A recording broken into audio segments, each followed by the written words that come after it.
quite shocked to see what they were being taught. But one of the things that shocked me, I think, more than anything, was I discovered this. I like to call it a belief system or an ideology of gender that kids were being told.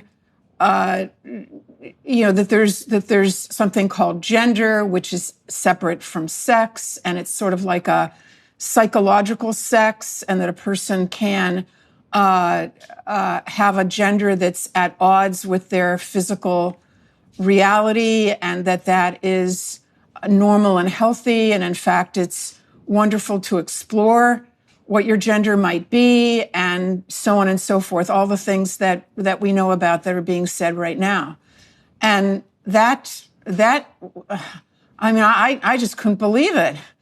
I couldn't believe that. First of all, it's not so. You cannot simply claim that you can divorce your identity from your physical reality, and all that is just all fine and good. That's dangerous. And I knew from the second that I saw it, I was very concerned about the destabilizing and confusing effect that would have on young people.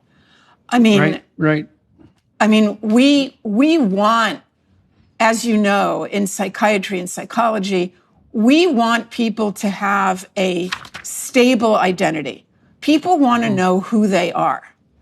They don't want to be confused about who they are, and they certainly don't want to be confused about something as important as whether they're male or female.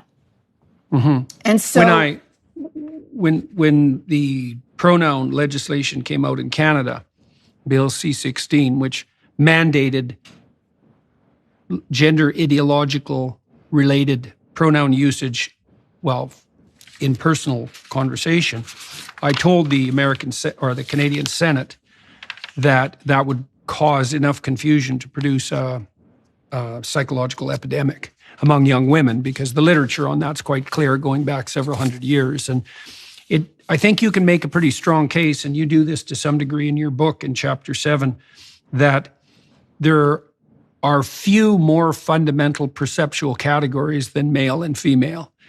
I think that category system might be as fundamental as up or down, or black and white, or light and dark.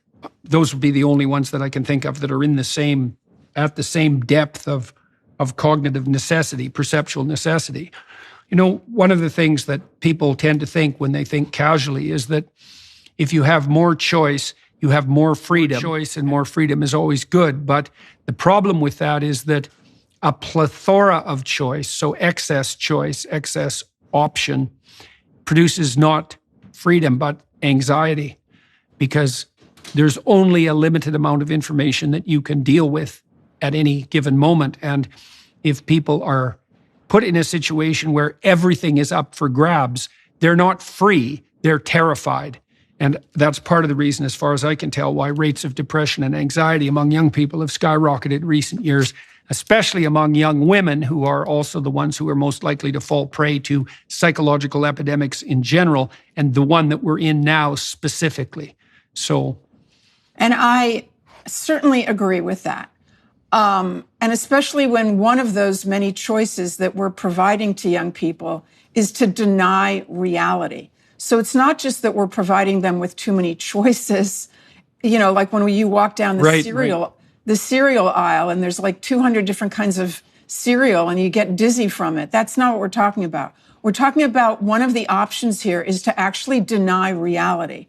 And I would even go further than that. There's a celebration of denying reality. There's a celebration of being confused. Now, you'll note that in the, that LGBTQ includes that Q, and I think that's very important to look at. When you include the letter Q in the list of different identities, LGBTQ and then plus, the Q stands for questioning. Now, since when can questioning actually be an identity? And the the meaning of identity is that it's something that is more or less fixed, not that it's something that's a big question mark. Inflation. It would be useful to delve into that too, because people don't really understand what an identity does. And we have lapsed into this idiot subjectivity that's predicated on the assumption that you are whatever you feel. Now, first of all, that's a very bad measurement from a scientific or clinical perspective, because you never rely as a good clinician merely on what people feel. You need multiple converging sources of evidence to make a diagnosis. But the second part is more relevant, which is that your identity is actually a framework of attentional prioritization and action that enables you to function well in the natural and social environments. You could say the psychological, natural, and social environments.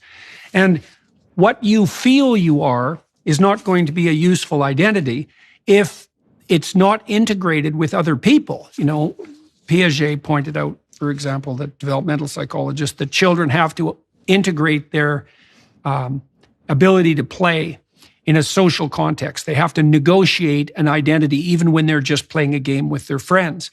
And identity itself is socially negotiated, which the lefties should know because they're all bang on about constructivism constantly. And so the idea that identity is only subjective and that it's only defined by what you feel is unethical. That's an unethical stance for clinicians to adopt, but it's also completely impractical because your identity is the game you play with your intimate partner. It's the game you play with your family. It's the game you play with your community. Like, you have to be nested socially at multiple levels of the social hierarchy in order to have a functional identity, and then to replace that with merely what you feel and to enforce that by fiat. Well, the only thing that could be more counterproductive than that is, as you pointed out, an identity that's only based on questioning, which is just a pathway to, existential angst and hopelessness. Well, we have to acknowledge that aside from being unethical,